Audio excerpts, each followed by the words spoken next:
Welcome to Bilingual Book Buddies podcast and webcast. Bilingual Book Buddies is dedicated to promoting bilingual books for children and sharing insights from authors, illustrators, editors, agents, and anyone involved in bringing these stories to life. I'm Claudia Sloan. I'm one of three co-hosts of Bilingual Book Buddies. I'm an artist who also writes and illustrates books for children.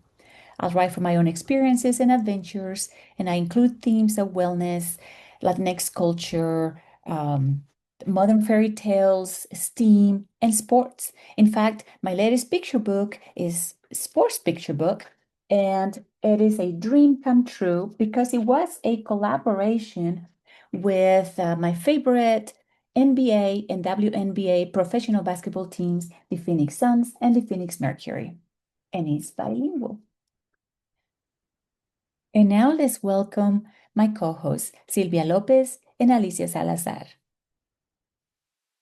Hi, I'm Sylvia Lopez, Cuban-born, Miami-raised, and a lifelong lover of books. I have been a children's librarian, a storyteller, and now an author of bilingual picture books, some of which have earned awards and starred reviews.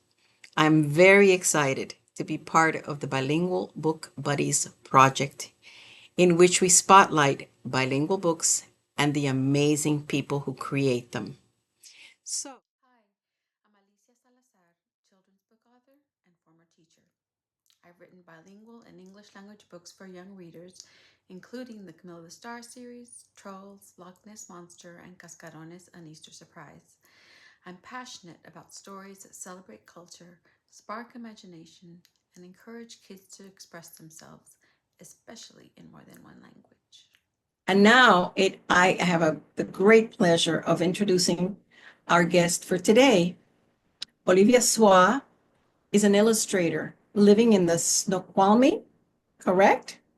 Snoqualmie Valley in Washington State. She credits her mountain hometown of North Bend for inspiring illustrations that depict nature and the seasons and produce rich, meaningful storytelling that is art. Olivia often reaches inward to design art that brings up themes of race and culture. The multicultural roots of her family are precious to her, and she loves to see them and her own experiences represented in the media that she creates. And we're going to ask Olivia some wonderful questions today, so I'm sure that you're going to enjoy her answers. And I have the first one for you, Olivia.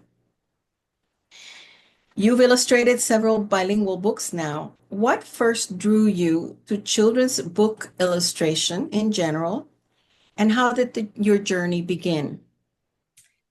Okay, so I actually went to school to become an illustrator. I went to school in Portland. And towards the end of my school year, I started to really like explore what is it that I want to illustrate. I was between a lot of different career paths, like doing editorial illustration that would be more for like magazines and newspapers.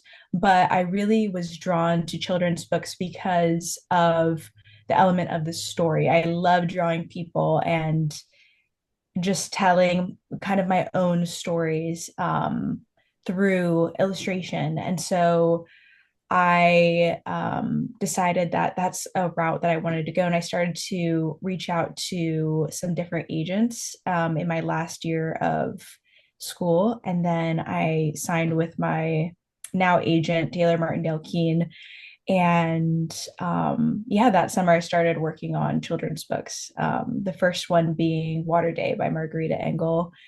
And then got to work on Uno Mas One More with Sylvia, and then now have worked on If I Could Choose a Best Day, Poems of Possibility. And I have two more coming out in the next year. So that's how I got into children's books. Thank you. That's a great answer, Olivia. Thank you very much. I have a second question too. Your dad is from Cartagena. Mom is from South Africa. How have these diverse cultural backgrounds influenced your art? Yeah, it's really interesting. My parents met while salsa dancing here in Seattle, and I think that like my dad, he is really influenced my work because he has such a strong connection with like our culture, and he really made that a priority for us to have within our lives and to be really proud of being Colombian. Um, and I visited Colombia, I visited Cartagena. I like when I was a kid, we, spent a period of time going to school in Cartagena, like my siblings and I. And yeah, my family is just very like proud of where we come from. And so that's really influenced my work, is just the family connection behind that, and just like a love for our culture and all the elements of it. And then as well, my mom being from South Africa, I've never been to South Africa, but some of the things that I had in my life was like Marmite, she a lot of people don't like, like Vegemite or Marmite, but we had that in our life. And as well, just like different types of food, I think is like the influence from my mom. Yeah. I'm sure those were wonderful influences. Mhm. We can tell in your art. Okay, and speaking of your mom, Mhm. you mentioned that your mom says that your illustrations look like doll houses, Mhm. which is such a lovely image. How does that statement add to the sense of warmth? How did that statement about your houses, your illustrations looking like doll houses, how did that add warmth to your work? Yeah, I think the reason that she said they look like doll houses is because I do everything with cut paper. So I cut out every single little piece. And like in Uno Mas More, there's like these tiny little chickens and tiny little dogs that I cut out individually, and I still have them somewhere. But so yeah, I really kind of craft all these tiny pieces that are so delicate and ornate, and then mosaic them together. And I think that this adds just some different type of character, like some sort of warmth that is very like aligned with dollhouses, or very like folksy in a way, just like this, there's a lot of craft behind it. And I think that when people see the work, it's like it's very warm and inviting and happy and celebratory, like that big scene in the middle of One Must One More, where it's just everyone dancing, and people got so excited by that. They were like, oh my gosh, like this reminds me of like books that I grew up with. And it's just so it's such a beautiful scene, that one. So I agree with you completely. I'm going to pass the next question over to Alicia. Thank you for that wonderful answer. Alicia? Um, so you do have a very unique style, and I was just wondering if you could tell us about your cut paper collages. Walk us through your creative process, kind of from start to finish. sure. I Okay, so it's very complicated actually. I like will make my sketches digitally, and send those off to like publishers and everything to get approval. And then when I get approval from that, I have like a light table in my room, and I will usually just trace um whatever sketch it is. I'll print that out and trace it onto paper, and then paint that image, and then cut that out with an X-Acto knife. And I usually do that technique for painting like people and animals and things that are very complicated. But for some things, I really do collage it. And I have like a huge drawer full of like paper that I've painted with like acrylic and gouache, and put all these like splatters on it and crayon and texture.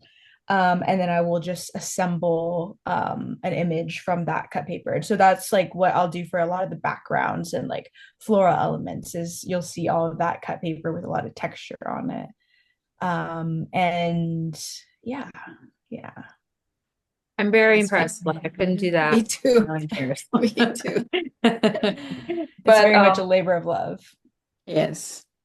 okay, so do you do a lot of scenes of places where you've never been? Can you tell us what kind of research methods or tools you use to bring authenticity to your illustrations?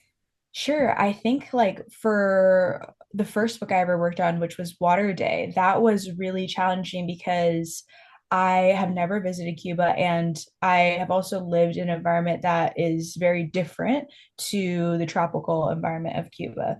So for me to like capture all of those details was just completely new to me and I wanted to do that really correctly. And also the fact that Water Day is a scientific book set in a real place of Trinidad in Cuba. So I researched the town and really like even went onto Google Maps to see exactly like how does the city look. And I also just like collected a lot of imagery from Pinterest.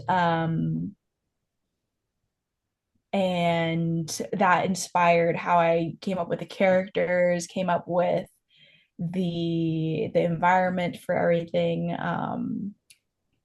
And yeah, so I think that like I was able to capture that setting really, really well. But some of the other books that I've done I'm working on one right now called A House in My Barrio by Paola Escobar. And that one is set in Venezuela. And so Venezuela being right next to Colombia, it's more similar. And so, and like the food is similar and all those things. So that was an instance where I didn't have to do as much research because I've been in that kind of region and everything and was able to capture that like very, very easily. Yeah. Okay, well that kind of segues into my next question. How do you balance staying true to the story's cultural roots while making the art accessible to a wide range of audiences, of readers? Oh, do you mind repeating that question one more time? How do you balance staying true to a story's cultural roots while still making the art accessible to a wide range of readers? I think that I just try to capture the place as much as possible.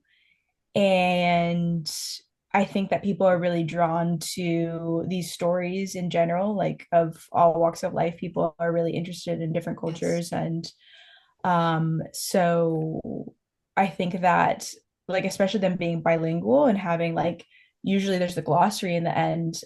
There's different like levels of complexity of some of these books of the Spanish that is in the book. I think that really helps people to have this entry point into like Spanish and bilingual children's books and also the culture. But yeah, just I think that like for Uno Mas One More, I think people are just like very mesmerized when they see it. Like I got to show it at actually the Portland Book Festival, and people, all the children before, like they're a little rambunctious, whatever. But when I put the book on the screen, they were all like, they were just quiet as mice and just like listening to the story. They were just completely enthralled in the book. They and maybe that's just because I work with children a lot, so I have like a very present, so I'm like a very strong presence. I'm like, let's go, quiet coyote guys, come on, we're gonna focus. But I think also like the story itself is very it really draws people's attention. It's very inviting and very warm and friendly. Yeah. Thank you. You know what? I'm going to add something before Claudia goes on with her questions. To add to the question that Alicia asked about how does she how do you make the art accessible to a wide range of readers? And I think one of the things we can say, for example, in this book, you talked about this book, the setting is in Cuba, which unfortunately most of the readers are not going to be able to visit because Cuba is the Exactly. society that it is. But you have depicted here children going about what children do, playing and playing ball and playing with each other and riding on a horse in some cases. You have very, even though this is a completely different setting for most, uh, even Hispanic, even Latino children in the United States may not be familiar with, but they will certainly understand family and going about all the typical things of childhood.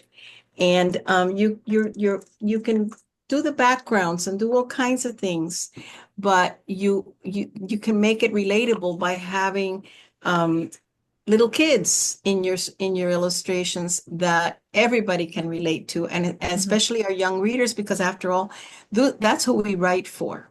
That's who we write and illustrate for. Our audience is actually we want parents to buy our books. We want librarians and teachers and editors to get our books. But at the same time, our focus is, will this book appeal to kids? And I think that's the thread that I've noticed in your books.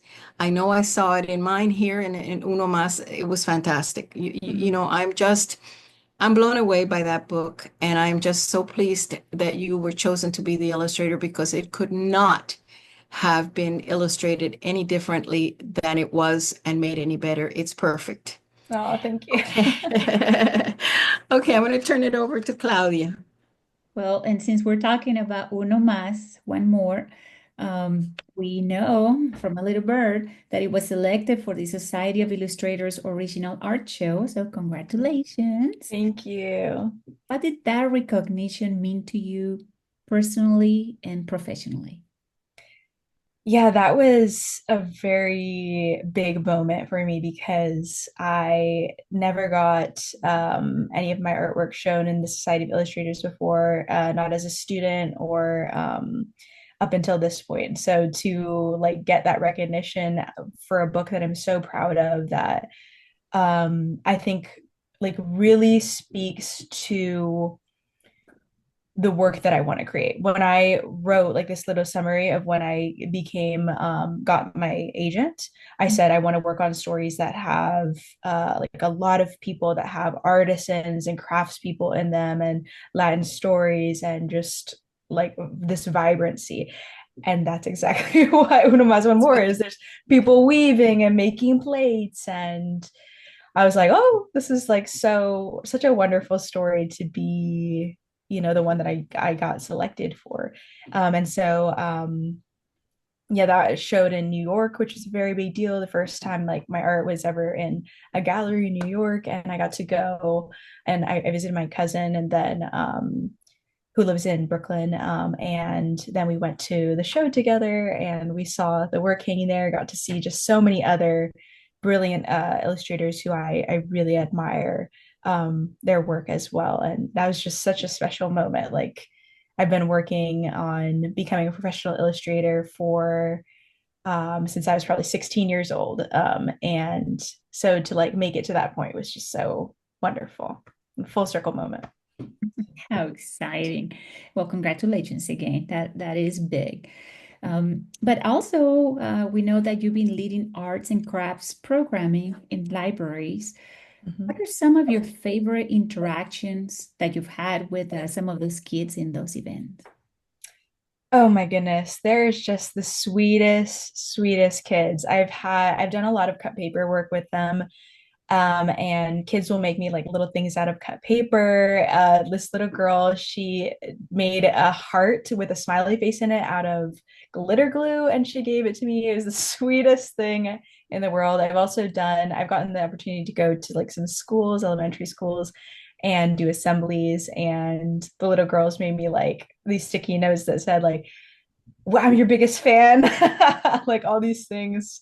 And that's just so adorable. I just really love working within like informal like public education like areas of because yeah, like library is still like an educational space, and um a lot of schools I think that don't have like art programs anymore just because of like funding and stuff. So the to be able to offer this to children and families for free, like arts education for free, I think is like one of my favorite parts of my job right now, and one that I feel is so like meaningful and rewarding for me and for my entire community here in the King County and Seattle area, is just getting to offer that opportunity to people because even in like where I live, I know some of these schools don't have art programs anymore, just budgetary like wise. And so the library system really like fills in those kind of educational gaps, which is like so wonderful. And I really love the King County library system and Seattle Public Library system as well. They're doing really excellent work. And yeah, I think we actually got like the second most digital downloads for King County Library. So I was like, I was reading all those audiobooks. That was me. Yeah. Totally you. That's fantastic though. I Mhm. love a library. I actually live 2 blocks from a library. And Really? so yes, every week and sometimes multiple times during the week I'm there. Of course, of That's course. awesome. And talking about libraries, what advice would you give to librarians, but also to teachers or parents who want to introduce more bilingual and multicultural books to their kids or students? That is a great question, because I think that learning a second language, whether you already are, if your family is multilingual or multicultural, it is one of the best things that you can do for your children is to learn a second language, even as an adult. It's a way that you can, grow neural pathways and have neurogenesis in your brain. So the way that learning a second language is so good for both your health, for your ability to connect with people and to grow community, it's immense, the value of that. So I would say that there's definitely different levels of children's books that have Spanish. Some is very very introductory, and some are more complex. And I would say, start off with the introductory ones, then move up to the more complex ones. Don't be afraid of taking on, like if you feel maybe uncomfortable of pronouncing it, like there's always the glossaries in the back, like you can look up these words, like take a pause and look that up, right? It can be like a completely um educational experience where you're doing two things at once. I forget the word for that, but Glossary? Or what was that? the word that you're looking for is a glossary? I don't know. No, not glossary, but it's like where you're learning two subjects at the same time. So, like with my arts programming that I do with the library system, I'll often be, reading from Water Day and Unamas and doing like bilingual books, and doing art at the same time. So that's like a very good way for people to like learn, you learn two things at once, or sort of like even doing arts and crafts and stuff. It can be a moment for like social emotional learning. You get frustrated, some of the children get really frustrated with this craft, and they are challenged to be like, let me like sit with this. And then It can be therapeutic. yeah, like of like, this is a challenge, but we're going to work through this because yeah, we can take a step back and have a little tantrum and then come back to the craft and be like, okay, like it's okay if it's not like the most perfect thing in the world. So I would say, yeah, like just for librarians and educators, definitely like children's books are a way that you can be teaching both like, a new language and increasing um children's like reading skills. Yeah. Thank you. Children's books are perfect. Yes, That's yes. just a biased opinion. And you're never too old to enjoy. And look at us. No, Yeah. there was there was a book that came out a long, long time ago that was called Everything I Ever Wanted to Know I Learned in Kindergarten. Mm, And if you've never seen that book, I recommend it. It's wonderful. I mean, we learn to wash our hands in kindergarten, and that's something that's very important. It could save our lives later. And so I always say that everything I ever wanted to know, I learned in a children's book. hmm So I'm biased. And I have the honor of having the last question, Olivia. Okay. You have two exciting new releases. The Power of Your Name is coming up, right? That has not hmm been released yet. But one has just happened, just March 31st, I think it was, hmm right? Just recently. And I happen to have it right here, and it's called If I Could Choose a Best Day. hmm And this is a book of poems. hmm Now, obviously this one and the one that's coming out are very special, but I wanted to point something out when I saw this book that Olivia made, the challenge here, because they are all a series of small poems. It even includes Emily Dickinson. They can be contemporary authors and even Emily Dickinson, like I said. But I think the challenge in this that you may have found was that you were not doing a story with the same characters following the plot. You hmm had to illustrate a different picture, a different hmm idea for each one of these Yes. poems. And there are, I believe, 36 poems or something like that. And I can imagine the challenge for that. What was special about that project for you? Was there something special besides what I just mentioned? Was there something that really made you excited about that project? And also the one that's coming up. Tell us a little bit about The Power of Your Name. hmm Yes, that was super challenging. 60-page book. That's actually the first book that I signed onto when I started to work with Full Circle Literary. And it took, I think, 3 years to actually bring this story to life because of the complexity of the story, how many pages it is.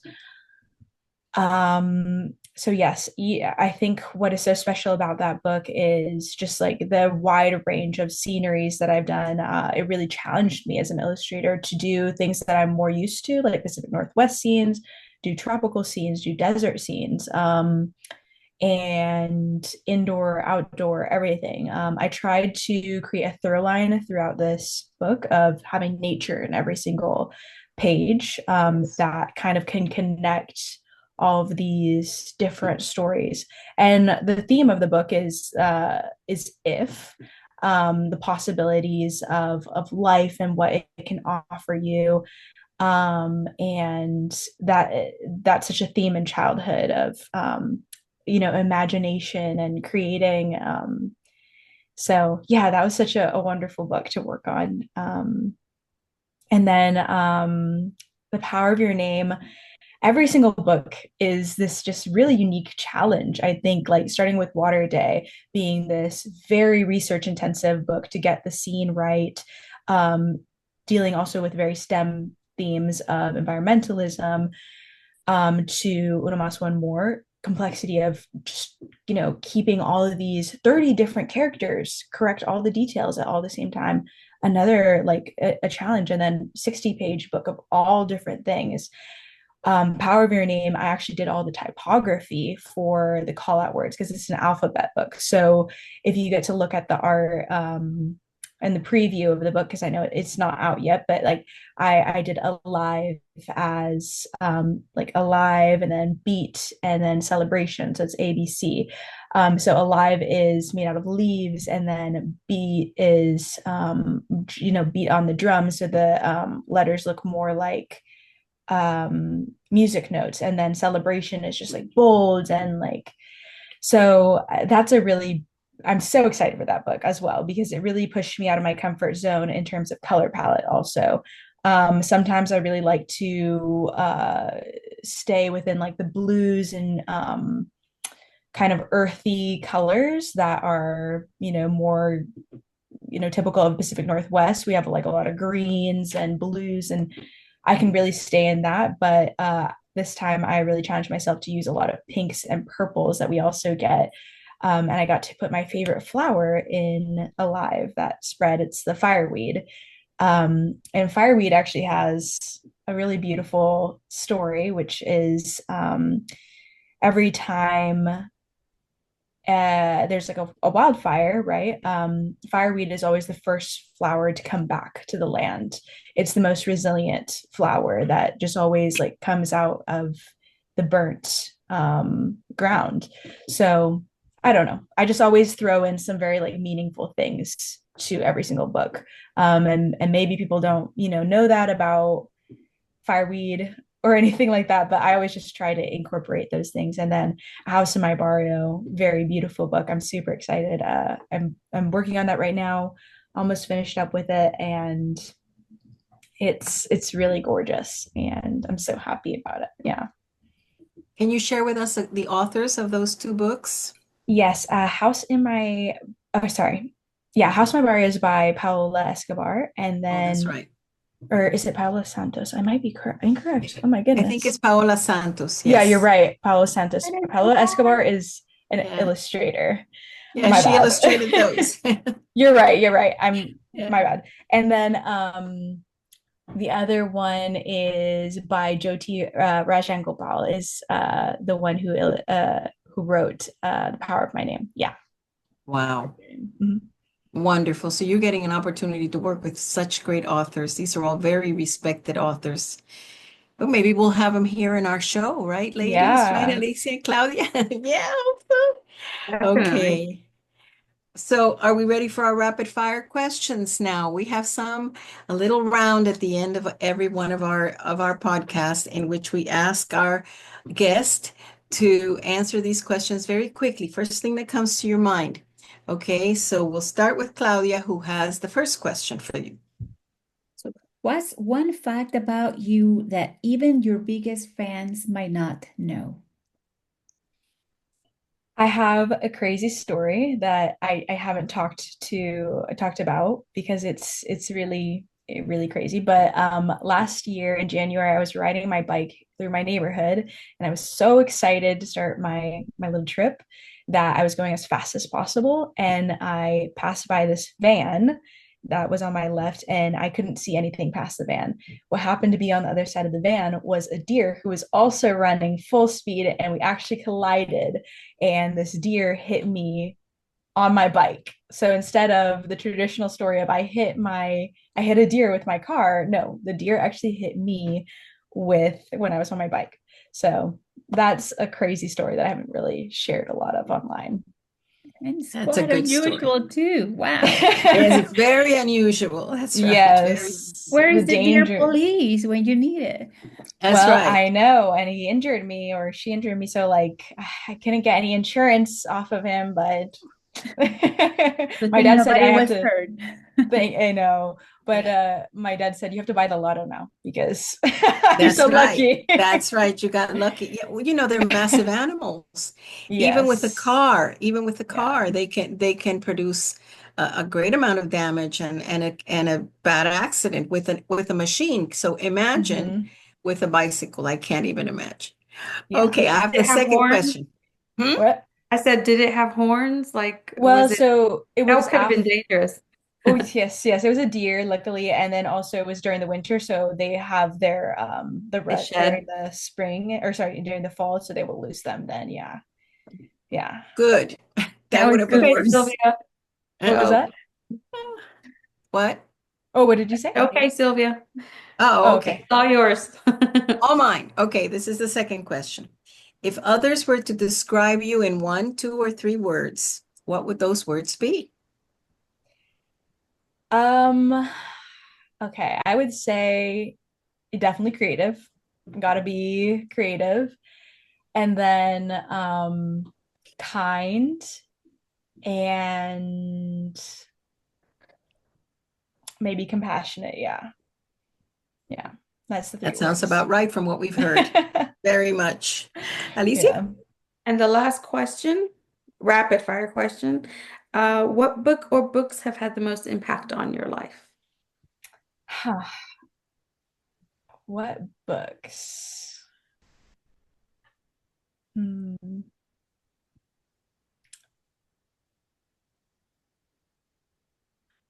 I think that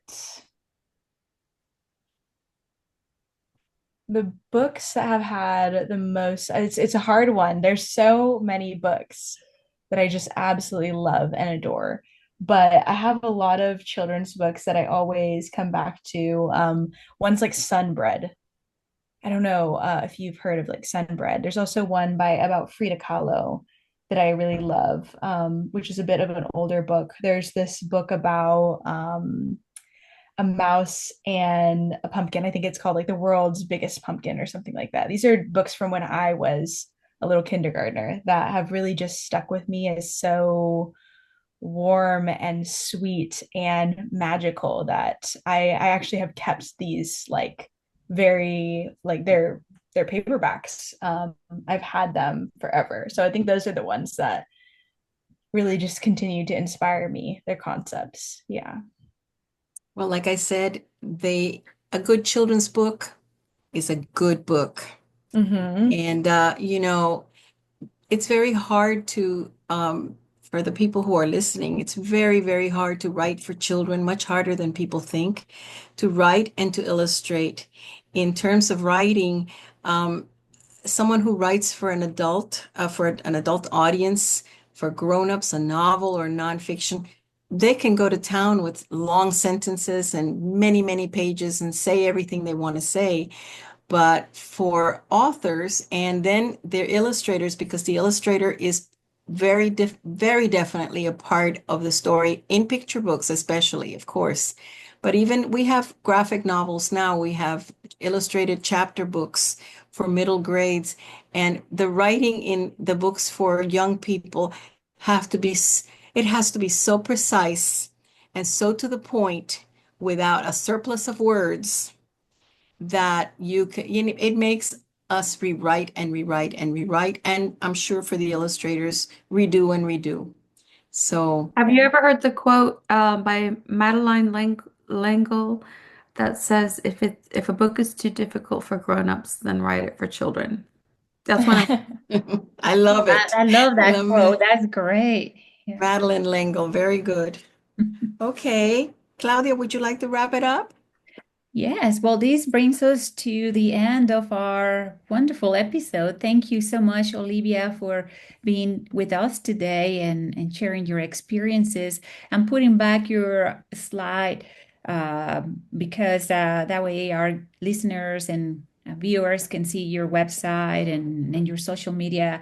Do you have a preference on where people should follow you or contact you or anything like that? Yeah, you can definitely contact me through my website. On my about page, there's a little form at the bottom. And then I'm most active on social media on Instagram is where I'm normally sharing different things that I'm working on. And that also gets posted onto Facebook as well. So yeah, that's where you can find me, and be sure to look out for new books that are coming out. Of course, you can always find the books that I've already done in the library system or at bookstores near you. Um, so yeah, I really hope that you guys will check out my work. And thank you so much, everyone, for having me on the podcast. Thank It's you been a for being pleasure. here today.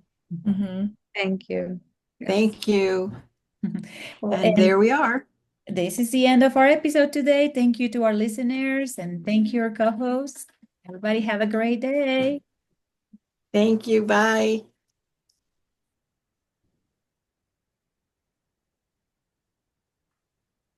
Okay. All right. That was great. What a pleasure.